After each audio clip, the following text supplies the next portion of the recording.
This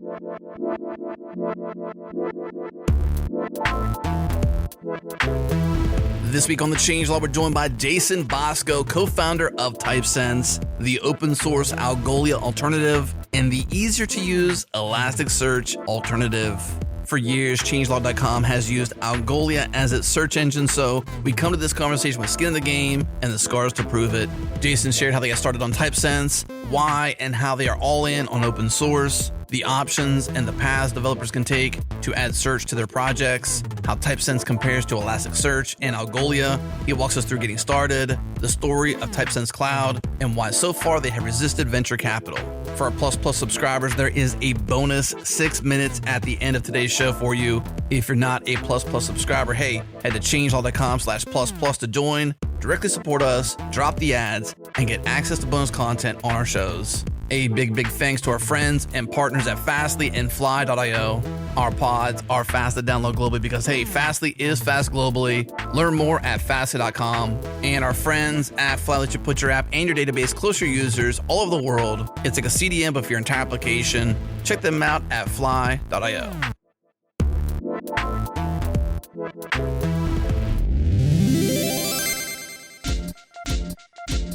This episode is brought to you by our friends at Fly. Fly lets you deploy full stack apps and databases close to your users, and they make it too easy. No ops are required. And I'm here with Chris McCord, the creator of Phoenix Framework for Elixir and staff engineer at Fly. Chris, I know you've been working hard for many years to remove the complexity of running full stack apps in production. So now that you're at Fly solving these problems at scale, what's the challenge you're facing? One of the challenges we've had at Fly is getting people to really understand the benefits of running close to a user, because I think as developers, we internalize, as a CDN, people get it. They're like, oh yeah, you want to put your JavaScript close to a user and your CSS. But then for some reason, we have this mental block when it comes to our applications. And I don't know why that is. And getting people past that block is really important, because a lot of us are privileged that we live in North America and we deploy 50 millisecond hop away. So things feel fast. Like when GitHub, maybe they're deploying regionally now, but for the first 12 years of their existence, GitHub worked great if you lived in North America. If you lived in Europe or anywhere else in the world, you had to hop over the ocean, and it was actually a pretty slow experience. So one of the things with Fly is it runs your app code close to users. So it's the same mental model of like, hey, it's really important to put our images and our CSS close to users, but like, what if your app could run there as well? API requests could be super fast. What if your data was replicated there? Database requests could be super fast. So I think the challenge for Fly is to get people to understand that the CDN model maps exactly to your application code. And it's even more important for your app to be running close to a user, because it's not just requesting a file. It's like your data and saving data to disk, fetching data for disk. That all needs to live close to the user for the same reason that your JavaScript assets should be close to a user. Very cool. Thank you, Chris. So if you understand why you CDN your CSS and your JavaScript, then you understand why you should do the same for your full stack app code. And Fly makes it too easy to launch most apps in about 3 minutes. Try it free today at fly.io. Again, fly.io.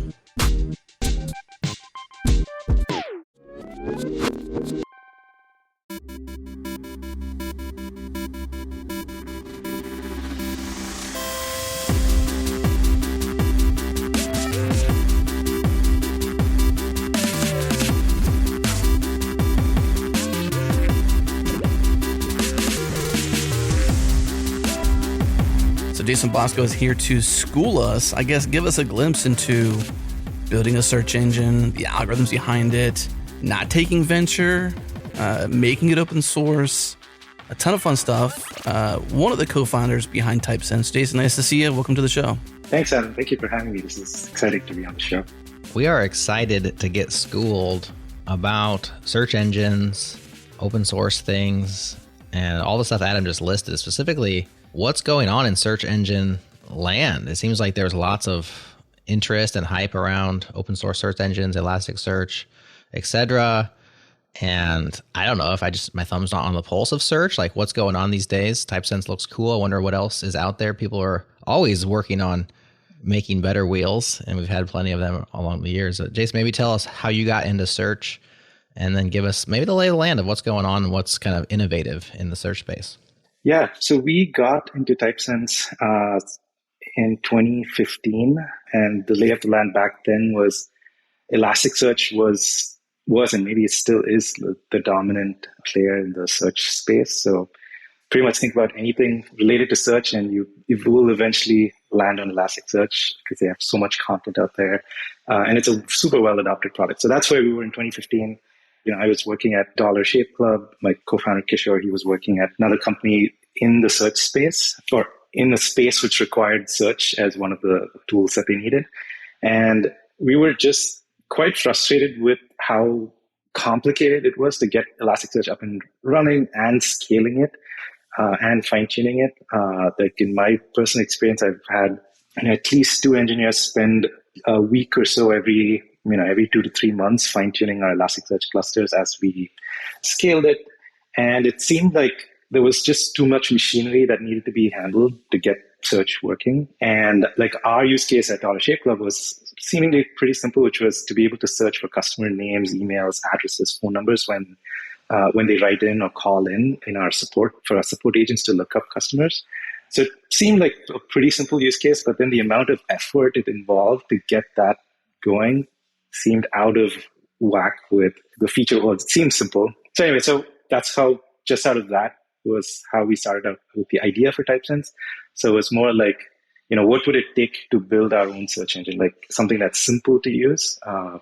So it was a little naive at that point. It's, it's something like, can I build my own huge piece of database, or, huge piece of software that people have spent decades working on? Like, can we build our own? But we stuck with it. We started reading up papers on how search algorithms work and what goes into building a search engine. And now looking back, I see how much work is involved in building a search engine. So It's been a long time since 2015. Oh yeah. It's been 7-8 years now. So now I know how much work is involved. So I'm glad that naivety is what helped us bridge the gap of, okay, let's just stick with it. And it started as more like an R&D project, as a nights and weekends thing. So, there were no like time commitments or deadlines we were trying to hit. It was just, chipping away little by little. And so even though we started working on it in 2015, 2018 is when we actually got to a stage where we were like, okay, now it's good enough to be used by maybe someone other than just the two of us. And in 2018 is when we open sourced it. So, and one of the bets that we took at that point in time was we wanted to put all the search indices in memory, whereas in 2015, disk-based search indices were the norm. That's what Elasticsearch was doing. And there's another search engine called Solar, which actually predates Elasticsearch. And everyone used disk-based indices because disk was cheap, RAM was expensive. But then what we figured at that point was RAM was only going to get cheaper as years rolled by. And we said, let's put the entire index in memory. So that, of course, the trade-off there is that, you get fast search because you put everything in memory, it's as good as it's going to get in terms of speed. But the trade-off is if you have petabyte scale of data, then there's no petabyte scale RAM available today unless you fan it out across multiple machines. Now, of course, AWS, for example, has a 24 terabyte RAM VM that you can spin up, but it's still expensive compared to a 24 terabyte disk. So I think that's the sweet spot where we figured Typesense would fit is if you have massive volumes of data, like, for example, logs, application logs, or tons of analytics data that it would be very expensive to put on RAM, then use disk-based search, and that's where Elasticsearch and Solar play in. If you want instant, we call it search as you type, that's where something like Typesense fits in. You can put everything in memory and get fast search results. So that's how we started working on Typesense. And after that, once we open sourced it in 2018, it was just a matter of, but we were just listening to what users were telling us, and just adding features one by one. And another interesting thing that happened in parallel is that there's another search player called Algolia, and they have they're a closed source SaaS product, but then they have very good visibility among developers because many documentation sites use Algolia because they give it out for free for open source documentation sites. If you search for developers search for any documentation, it's usually, you'll see a little powered by Algolia logo, and that has worked very well. And Algolia is a fantastic product, but something that ended up happening was they kept raising their prices. And then Algolia users started discovering Typesense and started asking us for features that existed in Algolia. And then we started adding those. And then we eventually got to a stage where we were like, okay, I think now we have sufficient number of features where we can call ourselves an open source alternative to Algolia. And I think that resonated with a lot of people because Algolia is a very good product, very well known, and solves for actually many of the pain points that Elasticsearch has from a developer experience point of view.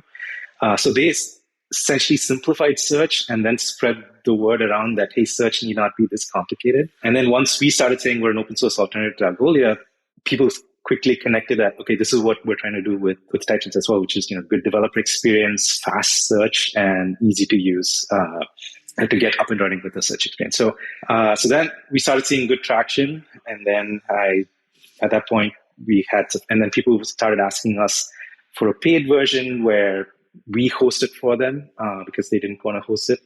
That's when we realized, we have a business model in front of us, and people are telling us that they will pay us if we had this. And I just couldn't let the opportunity, go by, and we quit our full-time jobs and started working on it full-time in 2020. Okay. Exciting. Very exciting. Yeah. I compressed what I think 5 years worth of ups and downs. That's a good compression algorithm you got there on your history. It's about 1 minute per year. Good job. But yeah, it was a fun journey. Yeah, if your code is anywhere near as good as this, then you'll be in good hands with Typesense. So, gosh, where do we go from there? First of all, I was just thinking back that you mentioned the naivety of it couldn't be that hard. How many businesses are started with such statements as, which reminded me, before we started recording, you were talking about the Hacker News crowd and how often you see those kind of statements on Hacker News when somebody releases their product. I could build this in a weekend. And it's first of all, no, you couldn't. But second of all, we all understand that sentiment because that core thing, of course, you could do in 48 hours, maybe 72 hours or whatever it is. But you're so far from finished at that point. You almost have to have, whether it's arrogance or naivety or a combination or whatever it is, to say, I'm actually going to try this and get started and get going and have a different idea. Hey, what if we put everything in memory? To even start on a journey that's going to take 7 years, and I'm sure it's just getting started, right? You guys aren't at your finish line. You're just barely off the starting line. So it's always cool to see when a story like that comes to fruition, even though it's so often that is the story. It's it couldn't be that hard. And now 7 years later, you're actually, it was really hard, and it still is. Yeah. I think what I realized that, like you said, maybe the core of stuff you can get done in a weekend or whatever unit of time, which is smaller, is maybe a little closer to what you have in mind. But the iterations on top of that to actually make it a product that someone other than you can use, that is what takes so much effort. And it's not even just effort on your side. Of course, you have to invest a lot of time, but it's also interacting with people who are using the product other than you, getting that feedback, and then iterating based on that feedback. I think that is what takes a lot of effort and time. Because so even if you were to iterate by yourself, for whatever X amount of years, I don't think the product will be as mature as being able to iterate with actual people using it and giving you feedback. So case in point, for example, for us is, so at one point we tried an open core model with Typesense where there were some features where we held back from the open source version and said you have to pay for a premium version. And then eventually we did away with it because what we realized was the features that were in the open source version, more people were using it and giving us feedback. So it was generally more stable and more feature rich than the features that we held back because less number of people were actually paying for it and giving us feedback. So ironically, the features that the closed source features that people are paying for ended up being the ones that had a little less stability and less maturity. And that's when I realized, okay, this is hurting us by keeping some parts closed source because people are just not adopting it as well as we'd like. And at that point, we just open sourced, 100% of Typesense. And after that, we uncovered a series of bugs in what used to be the closed source features, and we quickly addressed them. And people started asking us for more features in line with what we already had, like improvements on those features. And it suddenly skyrocketed the amount of how useful those closed source features were because people kept asking for more things on top of that. So I feel like that is actually a good example of where product maturity comes from actually talking to users and iterating based on that rather than just building it yourself and thinking that it's going to be awesome. I think that's needed in the beginning because you need to have a point of view on what it is you're building and define that. But after that point, I think talking to your users and getting feedback and building based on that, I feel like that has been our superpower, as not so secret superpower, I guess. Yeah. Since we're on the note of, I guess, licensing to some degree, it's GPL v3 licensed. Yep. Yeah. Yeah. So we initially started out with GPL v2, and then someone pointed out that GPL v2 was not compatible with some of the license, so we changed it to GPL v3. But still, we stuck with GPL instead of MIT or Apache because, at least in my opinion, GPL is an open source license which encourages other people modifying the source code to contribute that back. And of course, that's a big debate whether what is open source. But my philosophy, at least, is that if you're taking advantage of an open source software, and if you're modifying that software, then it's only fair to ask you to contribute that back to the community versus taking it closed source. Versus something like an MIT license or Apache, what I've seen happen is open source projects end up getting modified, and then those modified version ends up getting closed source, which kind of goes against, it's almost like a take and not give back model. Mm-hmm. So that's why we've kind of stuck with GPL. And of course, there's a more stringent version of it, which is AGPL, and that it seems like people tend to avoid as much as possible. Like I've heard, for example, at Google, they don't use AGPL licensed anything. I've heard that as well. Yeah, and ironically, I was on that side of the table at Dollar Shave Club, for example. I was the one who had to say no AGPL version software, licensed software, because just during every round of like fundraising, for example, the lawyers would ask us, give us the list of all your open source software using all the licenses, and if there's anything that's AGPL or anything that's not, a little off than Apache or MIT, we'll get asked questions. Why are you using this? And then more discovery into, are you using it the right way? Did you modify it? Like just a lot of conversations need to be had when you use anything that's AGPL. So that's one reason we haven't gone down the AGPL path. So far it's worked out well. And I guess the best model for that is like the Linux kernel. It's as popular as an open source project as it's going to get, and they use GPL for a license, and it's worked out well for them. And that's what I usually tend to point to developers sometimes when they ask, hey, if it's MIT, I'd be more inclined to use it. But then I point out that, hey, you're probably using something Linux related, and that is GPL. So it's a very similar model. I think there's a lot of misunderstanding about how GPL works in the industry, and that is definitely a friction point. But I mean, I think the benefits outweigh the risks, I guess, for us to change the license.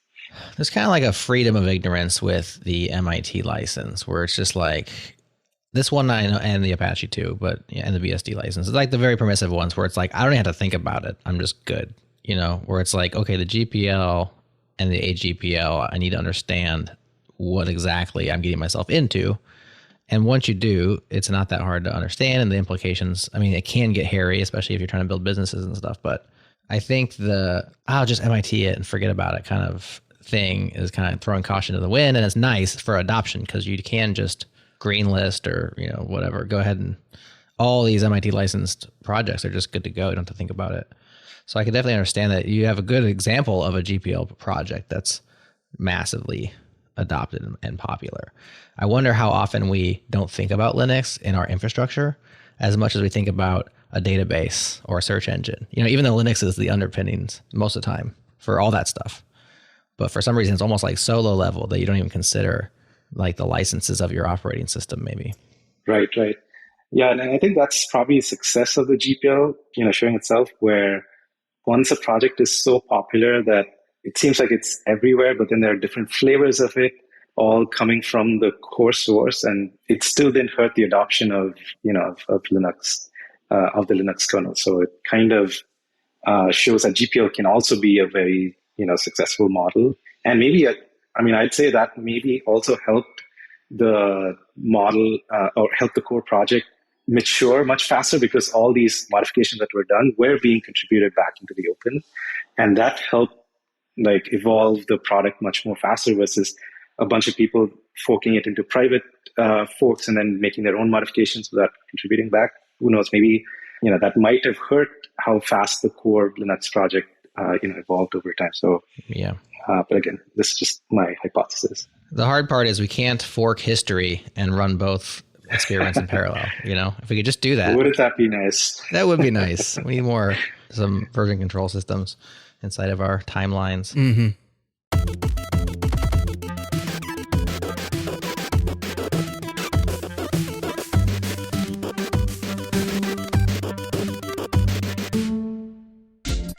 This episode is brought to you by SourceGraph. SourceGraph is universal code search that lets you move fast, even in big code bases. Here's CTO and co-founder Byung Lu explaining how SourceGraph helps you to get into that ideal state of flow in coding. The ideal state of software development is really being in that state of flow. It's that state where all the relevant context and information that you need to build whatever feature or bug that you're focused on building or fixing at the moment, that's all readily available. Now the question is, how do you get into that state where you don't know anything about the code necessarily that you're going to modify? That's where SourceGraph comes in. And so what you do with SourceGraph is you jump into SourceGraph. It provides a single portal into that universal code. You search for the string literal, the pattern, whatever it is you're looking for. You dive right into the specific part of code that you want to understand. And then you have all these code navigation capabilities, jump to definition, find references that work across repository boundaries, that work without having to clone the code to your local machine and set up and mess around with editor config and all that. Everything is just designed to be seamless and to aid in that task of code spelunking or source diving. And once you've acquired that understanding, then you can hop back in your editor, dive right back into that flow state of, hey, all the information I need is readily accessible. Let me just focus on writing the code that implements the feature or fixes the bug that I'm working on. All right, learn more at sourcegraph.com and also check out their bi-monthly virtual series called DevTool Time, covering all things dev tools at sourcegraph.com/devtooltime.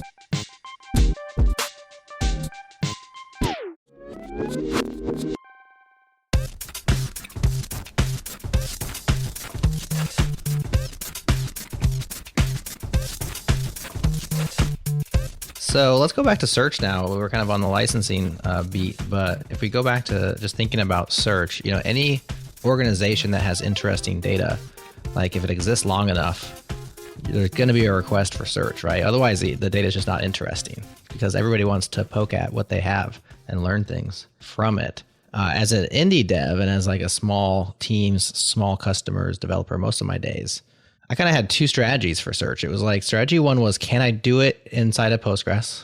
Like I can get some full text search inside there. Is that good enough? And for a lot of cases, that's just good enough. And then it's like, and then it gets really hard from there. And I was never going to do an Elasticsearch or like add this another appendage to my infrastructure. So from there, I'd go straight over to services. So it'd be like, can I do it in Postgres? Or is it going to be in Algolia? Or there's one called SwiftType. Not sure if they're still around, but They got acquired by Elasticsearch. Okay, so they're gone now. They were cool for a minute. I liked what they were up to. I think I actually had my blog on SwiftType for a little while. They just provided probably a lot of the stuff that Typesense provides. But that was basically it. And I'm wondering what are other options? Is that the fork in the road for most people? Is Elasticsearch or Apache Solr with infrastructure needs. When I looked at it, it's not like I'm just afraid of adding things to the infrastructure. It's like, I'm not a DBA or a Elasticsearch BA. It seems hard. And one thing I'm liking about Typesense, just reading about it, is it seems pretty simple. No dependencies, C++, compile it. It seems like it's pretty easy to run. But I'm just wondering how, from your vantage point, working in larger companies that I usually work with, is it basically that, like Elasticsearch or Solr, or a service, or shove it in your RDBMS of choice, or what does Mongo have built in, et cetera? Yeah. So I think most people just start out with database search and your standard like SQL queries on Postgres and MySQL. And it works for relatively small data sets because when you use a like query, unless, for example, if you say starts with queries that uses the index if you set an index on the field, at least in MySQL. But anything that if you're trying to search in the middle of the string in a field, things like that are basically it's scanning the entire table, and you just start seeing performance issues. So once your data set is large enough, plus you need to do more standard things that typically search engines do, like things like what's called faceting. So in the results, if you want to say these many number of results have a status of active, these many results have a status of inactive, or whatever your field is, if you want to group like that.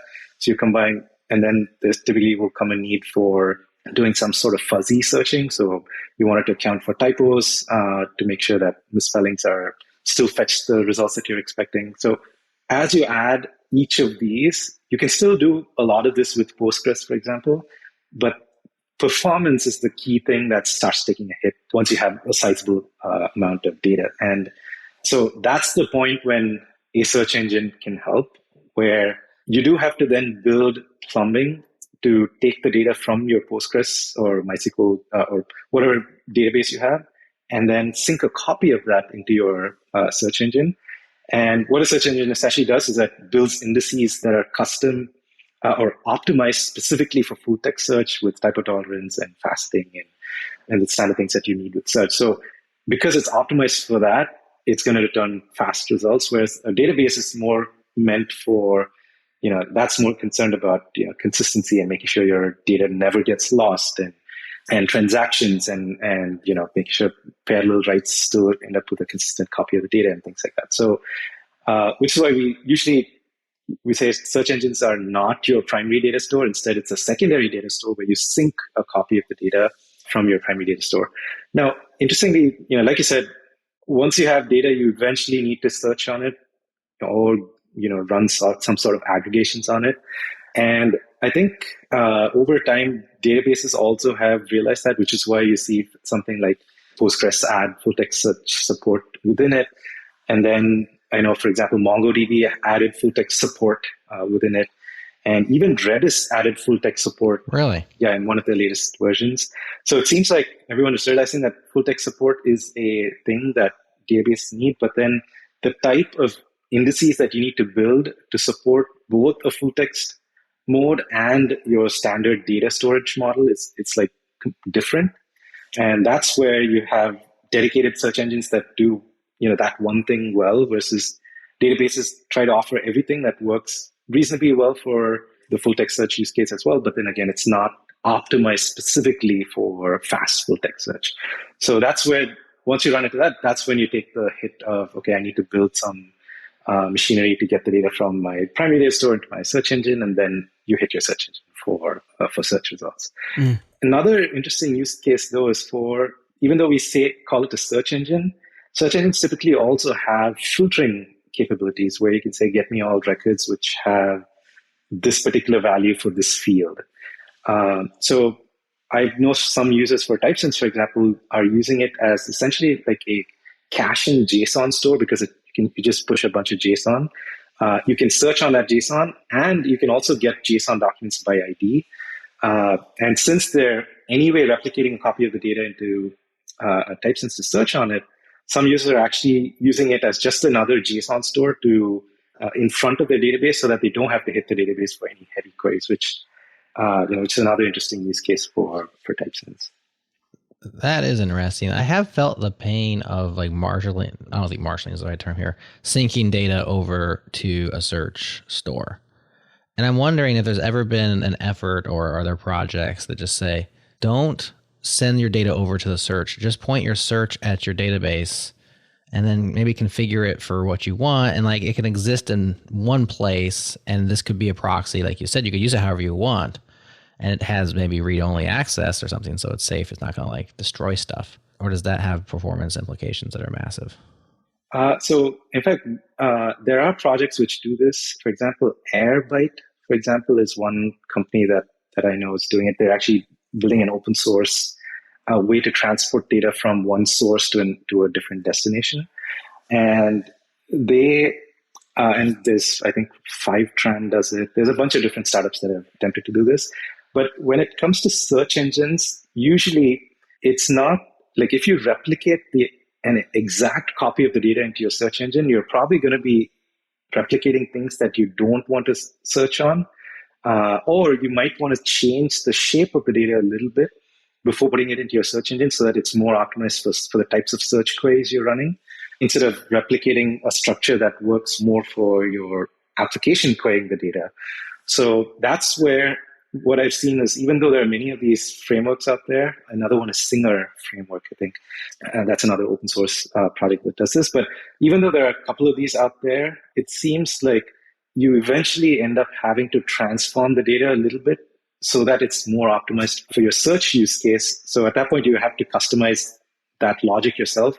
And eventually people end up writing their own transformation layer and building it themselves, if maybe on top of one of these, but still there is some customization needed. So I don't think, given that the access patterns are different, just mirroring your entire data set usually will mean that you're probably storing more in your search engine that's actually needed, which might increase your costs. You have to deal with more data going through the wire. So consistency issues, for example. So even eventually people end up building their own custom sync scripts.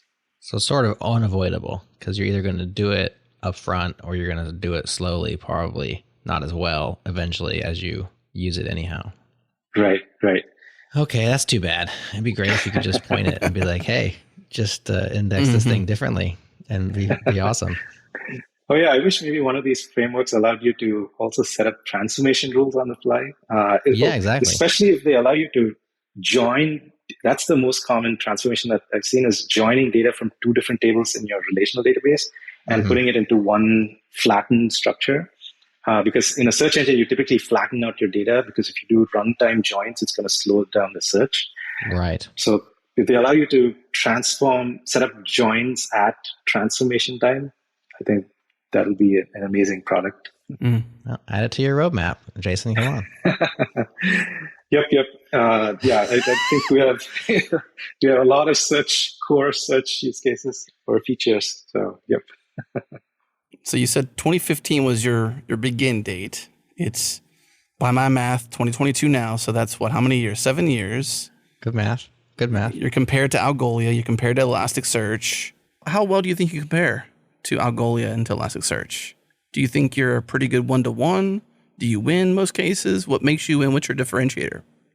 Yeah, so I would say it depends on the use case. So if you're looking at feature parity, I would say because we're closer in spirit to Algolia, I would say we're 85% feature parity with Algolia. Most of the features that we don't have today are things related to AI or any machine learning related features that Algolia has out of the box. With Typesense, you have to bring your own machine learning model and integrate that into the search engine.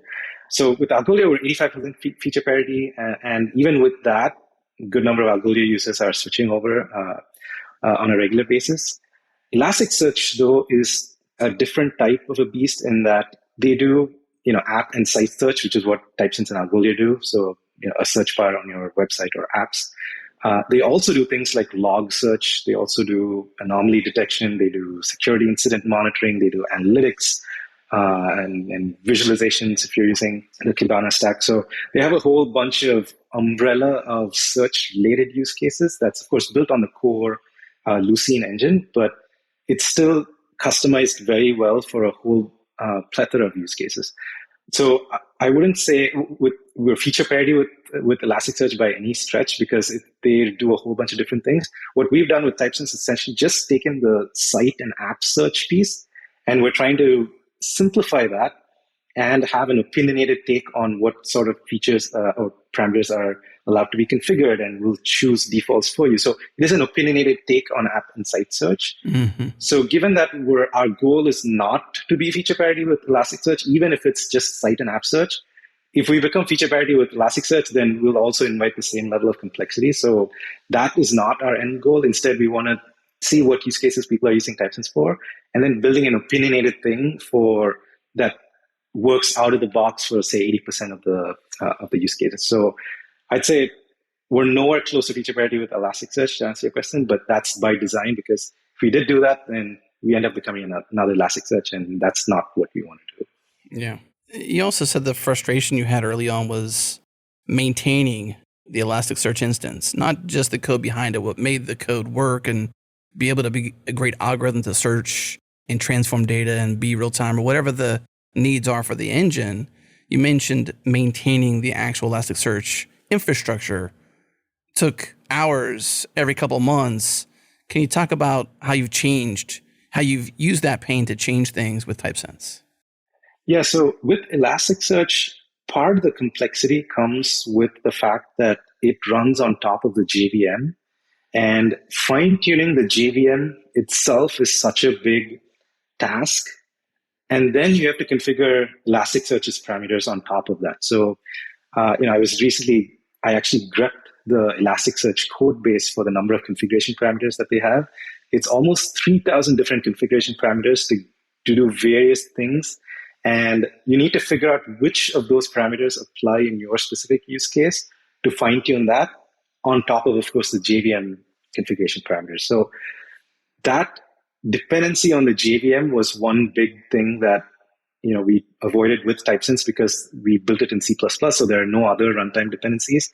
It's a single binary, so you just use a package manager to install it or download and install the binary with zero other dependencies. So it's a single binary that you start up and it scales without any fine-tuning. And that's something we've done in Typesense is set same defaults for many of the configuration parameters so that it scales out of the box without you having to tweak some parameters. So for example, I've seen users do without any fine tuning.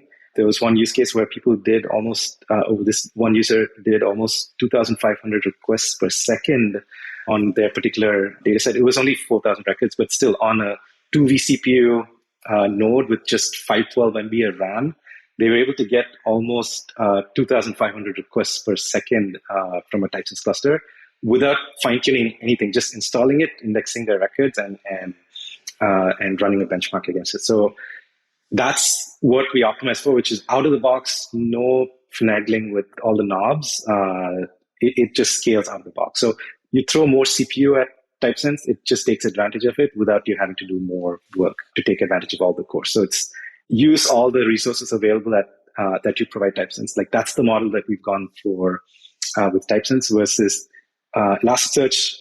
In addition to adding resources, you need to make sure it's configured to take advantage of them in the best way possible. And with Algolia, you don't know. Oh, right. Yep. With Algolia, I don't think they allow you to benchmark their services. Plus, if you benchmark it, because they charge by the number of requests that you send them, if you benchmark it, you're probably, even if they allow benchmarking, you'd probably have to pay a ton of money to run the benchmarks. For example, if you're doing 2,500 requests per second, you're paying $2.50 per second for however long you run your benchmark, at least based on their public pricing. So it'll be very expensive to run benchmarks on Algolia.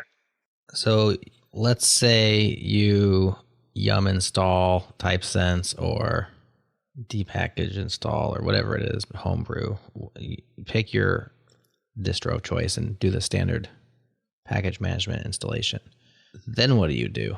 Is it provide an API that listens on a port? And like, how do you start to use the thing? Let's say I have a database. Let's just say I have a typical 12-factor web app with like a database. What do I do from there? I have a Typesense now. I'm sure it gets registered as a service or something on the operating system. So it's going to start when the OS boots and it's going to turn off and stuff. How do I use it? Yeah. So Typesense will start listening by default on port 8108, which is the standard port that we've chosen. And an API key is auto-generated for you if you use one of the package managers to start Typesense. So you get the API key from the config file, and then you look at the documentation and just use curl to first create a collection, and then you send JSON data into it in another curl command. And then that's it. It's indexed, and then you can call the search API endpoint again via curl, or typically you, at that point, start building a search UI and have the search UI make search calls out to Typesense with a API key that you generate just for search purposes. So roughly it's just 2 steps to get the data into Typesense, create a collection, and then index your JSON data. And then the third step can be as complicated or as simple as you need it to be, but it's at that point, the data is ready to be searched, either via curl or through a UI that you build. Okay, so it's all just JSON. Let's say the data's in there already, and I'm doing queries against it. It's just going to send JSON back and forth. Correct. Yeah, it's all JSON and a RESTful-ish API. RESTful-ish. Isn't RESTful already has the ish in it? That's the full part, right? Like it's. That's a good point. Yes. I know what you mean because REST is not exactly what we all think of it. When you look at the full thing, there's a lot there. Yeah. Okay, cool. What about administration? Is there any sort of UI for Typesense itself? Is there an admin, or is there? I know it's supposed to be saying defaults, but what if I do decide I want to save some RAM, or I don't know, whatever? I'm sure you have some configuration. Yep. So on the self-hosted version, it's an API only thing. We don't publish a UI, but there is a community project where people have built a UI that you can basically hit all the API endpoints. So It's almost like a postman, but on top of that, there's a nice UI to look at the collection schema and things like that. And then on Typesense Cloud, we do have a UI that's built by the Typesense team. And that comes with things like role-based access control. And so you don't have to share API keys and permissions and all the good stuff that if you're in a team setting, things that might be useful there, we put that in, at least on the UI front in Typesense Cloud. But we actually run the same open source binaries that we publish on Typesense Cloud as well. So it's exactly the same versions that we publish that we run on Typesense Cloud. Yeah, that's super cool. I think hosting is an obvious business model. Obviously, it's working so well so far, better than the open core, which was giving you probably indigestion. At least that's how I think of it, like to decide where to put stuff. And then as you confessed to earlier, like the open source stuff was more solid than the proprietary stuff because of the fact that more people were using it. Have you considered on-prem as another way of going about it? Because a lot of orgs, I would assume, want search, but they don't want hosted search because their data is precious and they may have regulations and they have security concerns. And you think you could make money with an on-premise version, even though I could just, yum install and run it myself. But I don't know, maybe there's like the tooling around it that y'all are building for the hosted version could be value add for larger orgs. Yeah, we did consider it. I guess we just didn't go down that path because of the complexity of maintaining on-prem installations. Because on Typesense Cloud, we have like full visibility into the entire infrastructure, and we've built monitoring infrastructure. Like those are not really directly related to Typesense, but still monitoring tooling that helps us monitor the Typesense Cloud clusters. Installing something like that on an on-prem environment, I mean, it's possible we can probably set up VPCs and private networks and all that stuff, but it's just added complexity that we didn't want to take on just yet. Mm-hmm. So I think it's just maybe a matter of time if enough people ask us for it. And today it seems like if people say, hey, we need to be HIPAA compliant, for example, we're not HIPAA compliant on Typesense Cloud, then the only option is to self-host. I tell them if you needed additional support, we can do a support agreement separately and help you. But then being on call and doing production level support for stuff running on someone else's infrastructure where you don't have complete visibility, that's I haven't yet come to a point where I can digest doing that unless we figure out more ways to make that efficient, I guess. Right. Or the number has to be good enough, right? Like it's got to be true. It's got to be that worth it to go through the headache.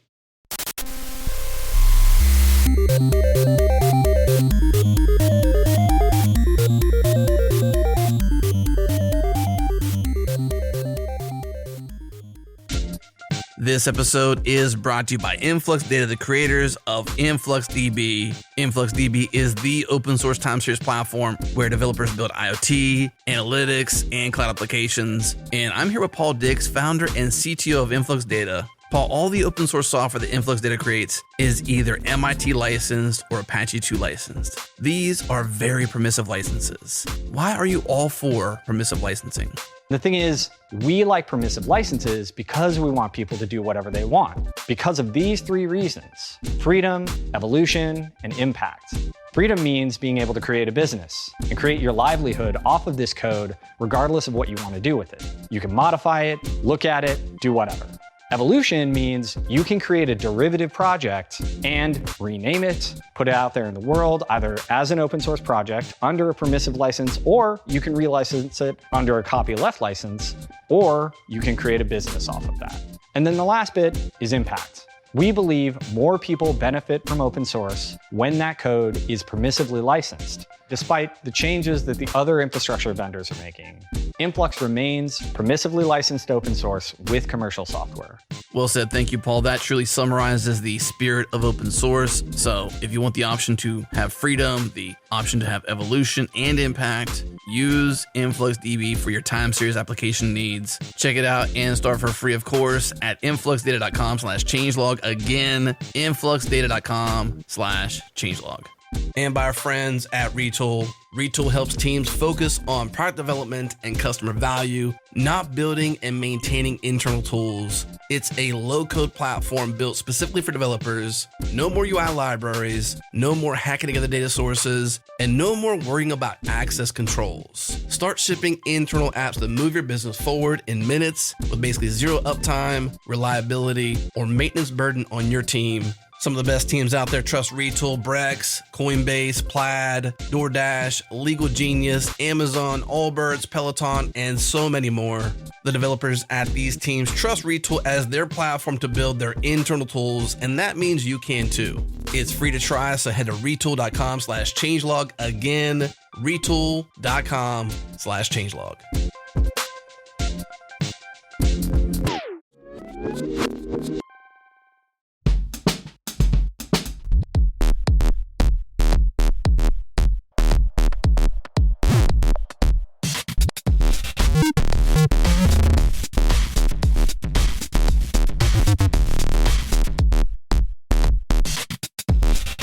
So Jason, you mentioned Typesense Cloud for the first time on this conversation. Now, I assume that I see a pricing tab and this is hosted. This is your ability to make money, your ability to resist venture, potentially attract venture. This started as a nice weekend project. How did you get to, did you ever think you'd be here? Launch Cloud and self-fund. What's the story there? Yeah, so I'd say Typesense Cloud is a product that our users essentially pulled out of us because, when we started working on Typesense, we didn't think we'd build a company around it in 2015, if you had asked me. But eventually, once we open sources, let's say in 2018, 19, we figured, okay, we probably need to figure out a business model here to make sure this is a sustainable, open source project. And then we tried the open core model and, that didn't go too well. And then people eventually told us that they will pay us if we hosted Typesense for them. So that's essentially people telling us that they're ready to pay if only we had a hosted version. So that is how this came about. Then we started building Typesense Cloud just based on people asking us for it, which is I'd say a nice place to be in. So me and my co-founder have probably built 12 or 13 different products in the last 15 years. And, some of them did well, some of them didn't get too much traction. But every product in the past, we would build a product first and then hope it makes money. And, that used to be our operating model. But with Typesense, we were in a different place where people were telling us that, hey, do this and we will pay you. And so it was nice that when we launched, that week we had people paying us already once we launched Typesense Cloud. So that's when we realized there is a real problem that people are willing to pay to have solved for them. So, we started just mentioning Typesense Cloud in different places in the documentation and on our landing page saying that this exists. And people kind of organically started signing up for it and using it.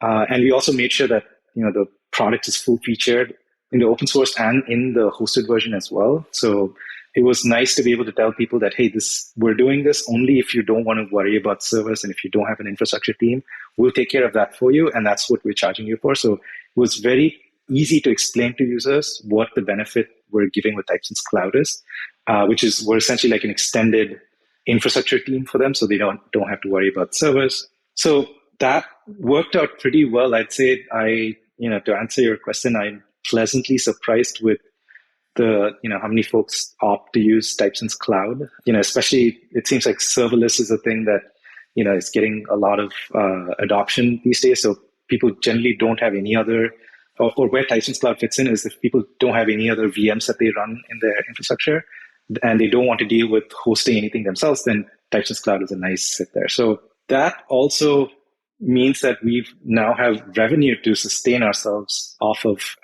while working on Typesense. So some of the attention we got on Hacker News, etc., we had inbound interest from almost 30 different VCs at this point, asking us if we'd be interested, if we're considering, etc. But for me personally, so I've worked at venture-backed companies in the past, and so I kind of know the song and dance of what it takes to run a venture scale business. And the realization that I had eventually was that in a venture-backed company, you're essentially selling stock to your investors. And stock is, if you think of it just like another product line that you have, and your customers here are your investors. So in addition to selling your core product to your customer, to your users of the core product, you're also selling a new product line, which is your company's stock, to your investor group of customers. So once I started seeing it that way, the value that your investor group of customers get from the product that they're buying, which is the company's stock, is appreciating stock value. So to keep them happy, you have to do things to increase your company's stock value. And sometimes some of the things that you do there might not sit well with the core group of your customers who are buying your core product. And that tension is what, I've seen that play out in the past. I keep seeing that play out in other SaaS companies that are VC backed, where, the eventual cycle seems to be that, they price their product super low so they get and subsidize it to gain massive adoption. And then eventually they work their way up to the Fortune 5,000, Fortune 1,000 companies, and start looking at $1 million deals. And suddenly, once you have $1 million deal in your radar, your $15 a month paying customer seems like a tiny drop in your revenue bucket, and your priorities as a company completely shift. So that is what I hate to have happen in with the product like Typesense, because one of my goals with Typesense is to make sure that it is available to as many people as possible without cost being an issue. And that's why it's open source, it's freely accessible. And I felt like, or at least this is my current thinking, I felt like the venture model kind of doesn't sit well with that goal of making sure that as many people have access to Typesense as possible, or at least it doesn't make that goal easy to achieve without conflicts of interest here and there at different decision points. So as you grow the company, so that's one big reason I've essentially said no to all the VCs who've reached out so far. And who knows? I mean, at least that's my current state of mind. Yeah. If something changes, and then we've been able to sustain with this model, so it's working out very well for us, I'd say. Jared knows I've been one to say absolutes, what we will and won't do. Only years or days, potentially even later, changing my mind or having my opinion change and sort of walking back that hard absolute I'd say before. One thing you said was the appreciation, right? The appreciation of the stock to the investor. Isn't that the name of the game for business anyways? Don't you want your business to appreciate? So how does the tension with an investor involved change the game for you? Yeah, that's a good point. So I would say the value of a business, there's building value into the core product that you're selling and providing that value to the customers who are paying for that core product. Like that's, one way to grow the value of the business. Now, of course, if you're looking at it from the perspective of, stock prices to be able to maybe sell the company later on, then building value in the core product is not going to be as financially rewarding as, selling stock to investors. But I'm wondering if maybe once you have a sufficient large adoption of your core product, I'm wondering if that will help translate to also not that we're looking to do this, but, if we were to do like a crowd-funded fundraising eventually, maybe that core value that the product delivers is what determines the, our stock prices if we ever were to do a crowd-funded round. Rather than today, it feels to me like the way stock prices increase in a VC-backed model is only by raising your next round of funding. So once you get on that train, to keep your latest round of investors happy for the valuation that they paid, you have to raise the next round of funding or go public or have some sort of a liquidity event so that the latest round of investors make good returns on their investment. So that's what leads to increasing valuations. You just keep having to raise additional rounds of funding to keep that group of quote unquote customers happy. Good point. One more question on this front. 2015 to 2018 isn't a far stretch. Elasticsearch IPO'd in 2018. You had to see the possibilities of this space in terms of a business, right? Algolia was well-funded. Elasticsearch IPO'd. You had to see the possibility of you taking a large portion or even a large small portion of that market share and capitalize on it. Oh, yeah, for sure. I think search, like we were discussing in the beginning, is something that is an evergreen problem, something that didn't start yesterday, is not going to stop being a problem suddenly. So I'd say definitely something that we consciously chose is to choose a market that's big enough so that even if we capture a very tiny portion of that market, it's still a good investment of our time. So the space was such that there are not actually that many search players in the market. Now, there are a bunch of closed source SaaS search providers, which more likely than not, many of them are maybe using Elasticsearch, for example. I'd say Algolia is at least one that I know of that has built their own search algorithms. But for the most part, people just use Lucene and build on top of that. So the space didn't have too many players. So that was the second thing. So the first thing was a large evergreen problem that's not going to go away. And the second thing was not many players in the market trying to solve this problem. So I think that's why we were like, okay, maybe we'll find our way through to making money, with some business model eventually. Like that's the thought we had in mind.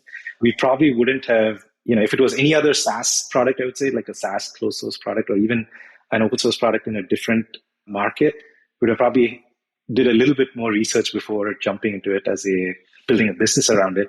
But I think this space was, again, I should say the third thing is search, as we've learned, is also a very hard problem to solve, which is why you don't see many search engines around in the market. So, if you want to call it like the technical moat, I guess, is a huge gap to jump, to figure out search as a problem domain, get up to speed with it and see what everyone else is doing and then seeing where you can improve it.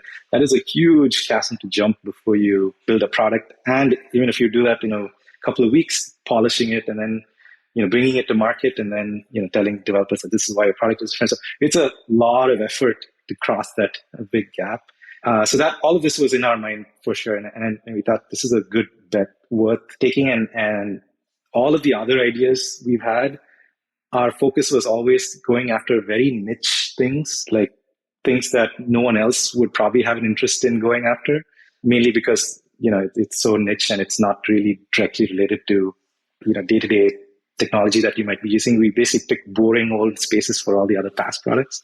And this one was, modern, cutting edge, and the target audience happened to be developers who, both of us are engineers, both my co-founder and I are engineers. So we were able to speak the same language as our target audience. So I think all of these put together made it seem like this is like a once in a lifetime type of an idea that, we just have to execute on. So I really dig your transparent pricing for the cloud and the way that it calculates out. You want to just tell folks how that works? And, you mentioned you want to bring this to as many people as possible. And it seems like being able to pay as you go, get exactly what you need and scale up as your need to scale up is a great way of doing that. Of course, a lot of the public clouds have this kind of pricing as well, but you got a configurator right there on the pricing page. You want to tell us how you came up with this and how it all works? Yeah, so we came up with it mainly to mirror the cost of running the service with how much we charge users. So that's one core principle that we held on to, because sure, from a business perspective, that probably doesn't make the best idea, because you're very closely tied to your costs. But that's what we chose in service of trying to make sure that we offer something that's as affordable as possible. So if you were to run, for example, Typesense on your own cloud accounts, we wanted the cost to be somewhat similar, and where we get savings is from economies of scale, essentially, like running thousands of clusters on ourselves. So both the management effort involved, and the savings that you get with high spend. So that's what we capitalize on, and then we pass on some of the savings we get, like if you want to call it that, all of that savings back, instead of trying to do value-based pricing, which is what I've seen some other SaaS companies do. Now, that does make the pricing a little bit more complicated because people have to know how to calculate RAM, how to calculate how much CPU they need. And that's why we added a little calculator which says just plug in the number of records you have and the number of, or the size of every record, and then we'll roughly give you an estimate of how much RAM you might need. So that works out well for most use cases. And so people choose X as the size of their data set, Typesense typically takes 2x to 3x RAM, and that's given out as the recommendation in that calculator. And then for CPU, we just tell people, pick the lowest CPU available for that RAM capacity. And then as you start adding traffic, you'll see how much CPU is being used, and we can scale you up from there. Or we say, run benchmarks. If you already have high traffic in production, run benchmarks with similar kinds of traffic in a staging environment, see how much CPU you use, and then pick a good CPU. So that does make it a little bit more complicated to calculate CPU. And then the other configuration parameters, like you can turn on high availability, meaning that we'll spin up 3 nodes in 3 different data centers and automatically replicate the data between those, and then load balance the search traffic that's coming, search and write traffic between all the 3 nodes. So flick of a button, you have a HA service. And then we have this thing called Search Delivery Network, which we built in Typesense Cloud, which we essentially replicate the data set to different geographic regions. So you could have one node running in Oregon, one node running in Virginia, one node running in Frankfurt, another one running in Sydney, etc. And anytime a request originates, we will automatically route it to the node that's closest to the user. So it's similar to a CDN, except that in a CDN, they only cache like the most frequently used data, whereas here we replicate the entire search index to each of those nodes sitting at the different locations. So it's as good as it's going to get in terms of reducing latency for users. So in fact, this search delivery network is what prompted some users to use Typesense as a distributed caching JSON store. Yeah. So instead of having to replicate your primary database, which is probably sitting in one location, out to different regions, which is a hard thing to do, they instead send a copy of the data into Typesense and have Typesense replicate the data to different regions and then hit Typesense directly as a distributed cache. So that's an interesting use case that people use Typesense for. So these are the different pricing angles. And I think when people realize that, if I were to host this on AWS or GCP, this is how much the incremental spend I have to spend with Typesense Cloud. When that delta is tiny, when people realize that, that's when hopefully that's a convincing case for people to let us deal with the infrastructure stuff rather than having to spend time on it yourself and spend like engineering time and bandwidth. However tiny that might be, we still take care of that on an ongoing basis. So for the true DIYers who are doing it at scale, is the clustering stuff, are those things that are in Typesense and you're implementing it in your cloud and they could also go about doing it for themselves? Or is that stuff that's outside of the binary and is only in the cloud? Oh, no. The clustering is also something that's available in the open source version. So it's the same binary that you can run multiple copies of in different machines and set up a configuration file to point each other to the IP address of the other nodes, and it'll automatically start replicating the node. So we, again, run the same Typesense binary in Typesense Cloud as well. In fact, any improvements that we do in Typesense Cloud, once we've observed people using it at scale, that actually makes its way back into the open source version. And that actually has helped in a nice little feedback loop where, because we have firsthand visibility into Typesense running in production at scale with Typesense Cloud, we're able to then improve the open source product with that experience. Because from what I've realized now running Typesense Cloud, writing software is one thing, but watching the software that you wrote run in production and observe how it works in different data sets, different types of traffic patterns, query patterns, shape of the data, like you get so much more visibility into how your software performs. And I'd say that has been a nice side benefit of Typesense Cloud, besides, of course, the revenue, to keep improving the open source product as well through the hosted version. Is that a commitment of yours to always give back to the open source through cloud, or is this just a natural byproduct that's happened? But is it a commitment, or is it just a sort of an accident, I guess? I don't want to downplay it by any means.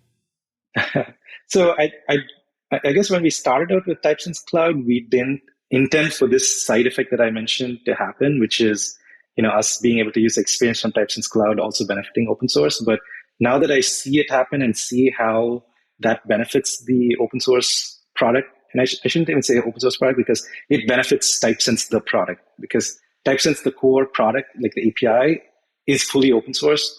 And the fact that we're able to use our experience from Typesense Cloud to improve Typesense, the product, is amazing to me. So I don't think we'll ever stop doing that, because if the product improves, whether you're self-hosting it or not, I'd love for Typesense to be adopted. Like if people say, today, if people think about search, most developers, backend developers, at least tend to think about Elasticsearch. I'd love for Typesense to be that thing when people think about, if they think search, especially for site and app search. And because that's one big goal that I have, I'd hate to not contribute things back into the product, open source or not, because that does disservice to what we're trying to do in the long term with Typesense, which is good adoption for a product that works well out of the box. Right. So in light of that, have you considered stealing or borrowing a page out of Algolia's playbook? Because they've become that, because they're willing to offer that open source free tier and become kind of the starting place for many people who have the money maybe in the business context, but on their personal site they don't, etc. Usually that's the kind of move that VC money allows you to do. So I'm wondering where you stand on that, because you get a whole lot of users. Now they're not giving you any money, but if you want to be that default that people think about, that's one move. Work for them. Yeah, so people do ask us regularly for an unlimited free tier in Typesense Cloud. So right now we give out a free tier for 30 days, and after that you have to start paying. But I think the difference between Algolia and Typesense is that Typesense is open source. So if you wanted it for free, you could definitely run it yourself, and it's fully featured. So, and there's a community UI. You can basically run this whole thing. If you were willing to put in a little bit of effort, you can get this for free, unlimited amount of time. So I'd say that is kind of equivalent to Algolia's unlimited free tier, which does have a lot of restrictions and can only put so many records, so many searches. With Typesense's quote unquote free tier, it's unlimited everything except for, of course, the infrastructure costs that you'll have to pay any cloud provider, or if you want to run it on your machine, it's going to be completely free except for the electricity. So, right. So that's how I think about it. So if someone says they absolutely want a free tier, I just tell them, maybe sign up for one of the cloud providers. They offer a better free tier for at least like a year, or give you free credits if you open new accounts, and then just run Typesense under those, under your own cloud account, and you get it for free. So. Yeah. No, I think that's logical, reasonable, and fair. But what it's not is a go-to-market strategy whereby Typesense can become the default. Like, it's just, I agree with you, and that's a nice answer, and that's probably what I would say as well. But if you did have the VC money, you could say, but we'll also, for open source, do this, and people would just use it, and then you would become so. Yeah, fair. I definitely understand what you're saying. And that step of like host it yourself, you're going to cut off like 80% of the people that would use it. And not saying you can't get there. You can totally get there, but it limits you in certain ways. Yeah, for sure. Yeah, I think being able to subsidize some of the, I guess you could call this a form of marketing. Yeah, it is. That's definitely one downside of not having like marketing funds available as large as a VC would have. Right. Or VC funded company would have. But I guess that's the trade-off. Oh, the upside is you don't lose sleep at night while you're burning through somebody else's money, Truth. True. And the fact, I'd say every morning, just waking up and saying that the only thing that I need to focus on today is what a majority of my users are telling me as the next important feature. And I just need to focus on that and keep chugging through that. And everything else is falling into place. Like that is such a satisfying feeling for me, I should say, at this point. At some point, Typesense is going to become ubiquitous enough to gather the attention of somebody else that gather the attention of Elasticsearch. And we had a conversation a year ago when Elasticsearch changed their licensing because of the Goliath in the room, basically. What happens when AWS decides to offer Typesense? What will happen then? Are you prepared? Are you ready for that day? Have you business planned enough? Have you license planned enough? What are you going to do? Yeah, I would say that if that happens, that would be a good thing, because AWS has reached such far depths of where technology can be used. I'm talking about, I don't know, like oil and gas and like industries that, I probably don't have a first-hand experience in, and, that we might have to hire a huge sales force just to be able to get into some of these large traditional industries that AWS has already spent a ton of time and money getting into. And, I know, like, for example, working with the government agencies and things like that. So they've done a lot of this legwork. And if they were to offer Typesense under that umbrella, it only works well for Typesense's adoption at that point. From a revenue perspective, I think the mindset that, maybe Elasticsearch has is that they need to capture all the value that they're creating, which is understandable, I guess. I mean, I can see that point of view as well. But my point of view on that is that we're creating value, but then we're also creating this value together with the community. Even if it's just people, asking us questions and giving us feedback and asking feature requests and telling us that here's how we're using Typesense, how best can we use it? Like, all this is feedback that has collectively gone into building Typesense, the product. So my opinion is that, and that's the nature of open source. And so my opinion is that when you've built a product like that, standing on the shoulders of your community and on, other like dependency that you're probably using, we've already built this together with shared value. Let's spread this value around rather than trying to capture it all within one, commercial entity. So I would actually love it if additional, cloud providers start offering Typesense as a service, because that is how that's how you get to be a Linux and not an Elasticsearch, I should say, Yeah. where, there's so many flavors of Linux, so many people use Linux, and it's become the foundation. And I'd rather become a Linux rather than an Elasticsearch, at least from a licensing adoption perspective. We didn't ask if you were a listener of this show before we brought you on the show, but if you are not a listener of this show, I would suggest you go back and listen to Adam Jacob talk about this, because I asked you that question thinking, what is he going to say? Because I kind of know what your answer might be, but I'm kind of hoping that it is in light of what Adam Jacob said, which is essentially they're your marketing funnel, right? Why get upset when AWS offers your thing as a service? Because they've just blessed you essentially as worthy to use, worthy to try, and let the tech, the usefulness of the tech and the community behind it and the people behind it, be the support mechanism to say, this is worth keep using, versus what is Typesense? Who are they when AWS hasn't chosen you yet, right? You're just in a sea of obscurity, essentially, of search land. And if they blessed you in that way, then it's like, wow, that's a better go-to-market strategy potentially than the free tier of Algolia. True. That's true. Maybe. Yeah. Yep. Yeah, for sure. I think AWS's breadth of adoption, you're just riding on its coattails if they end up offering you as a service. 100%. Like you said. So yeah, that's exactly how I look at the world as well. Let me bring a question over that I ask on Founders Talk often, which I think I'll ask here as a closer for the show, which is, what's on the horizon? We've talked a lot about Typesense Cloud, your commitment to open source, your commitment to the community, the unintended consequence of being so faithful to the sturdiness and stability of the open source to give back from the advances you've made in cloud to bring them back to the binder that everybody else gets. What's on the horizon? What do we not know about today that you could share here on the show?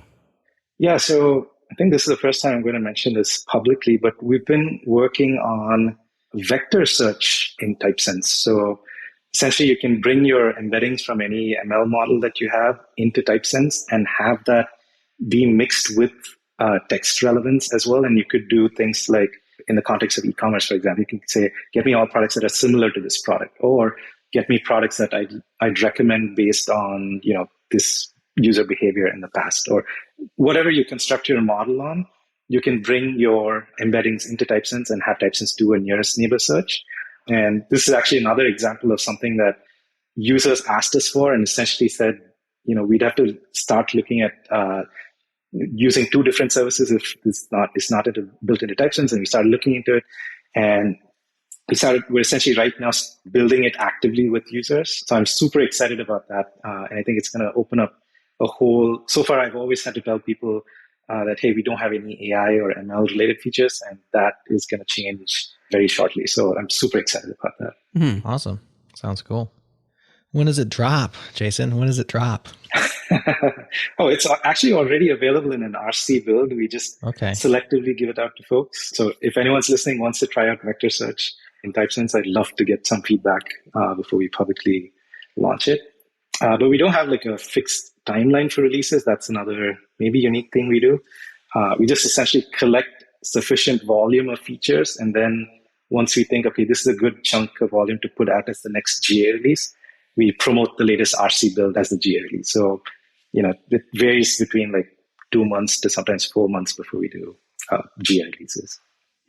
What's the best way to get in touch with you if they want to try that out?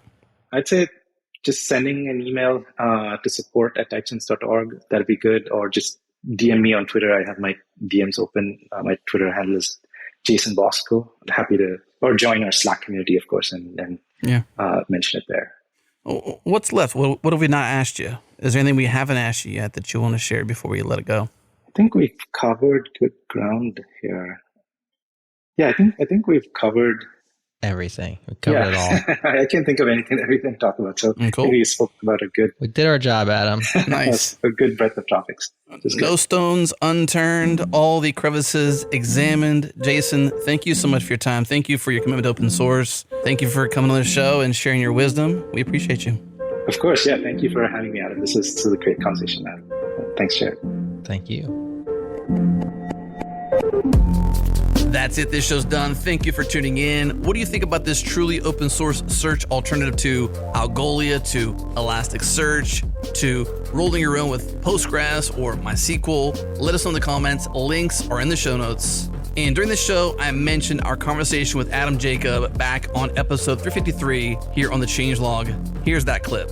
Aren't disruptive products, though, not necessarily better? They're usually actually worse, but they're good enough, and the cost is disruptive. And so in the case of an AWS version of Mongo, it's not going to be as good or as maybe well supported or have as many features as Mongo's version of Mongo, but it's satisfactory and it's way cheaper. So it's disruptively cheap. And then you add to the fact that there's no R&D, there's no development costs from Amazon's side. So you're not competing with them on features. They're just free writing all the features that you're building. Well, but here's the thing. This is where we come back to the funnel. So now we're back to the business. So sure, maybe Amazon, but this is why it's good business for Amazon to launch your stuff as a service instead of just compete with you directly. So you've brilliantly elucidated why they would want to launch a Mongo service in the first place, right? Brilliant. Good job, Jared. Yeah, it's good.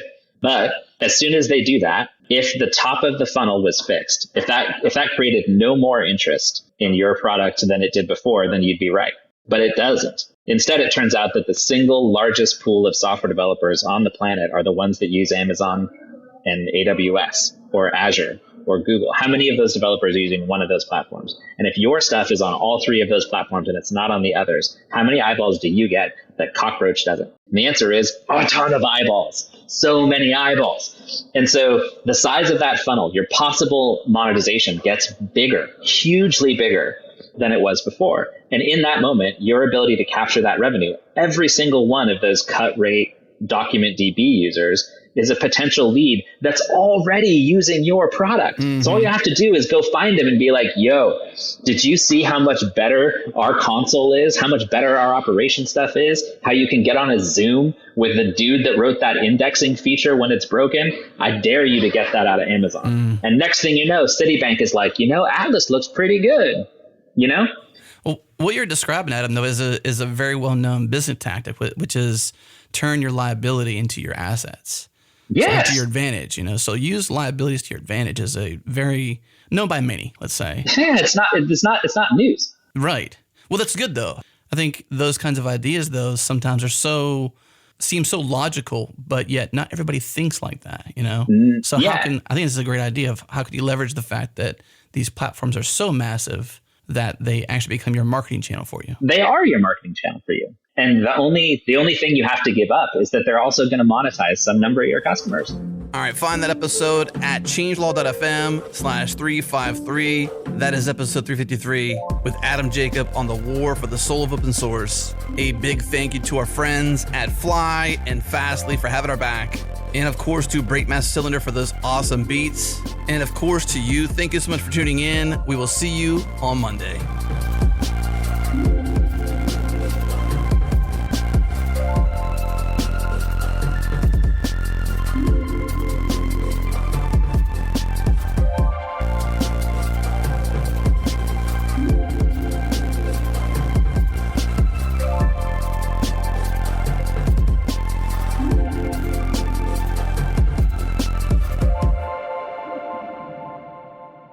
Hey.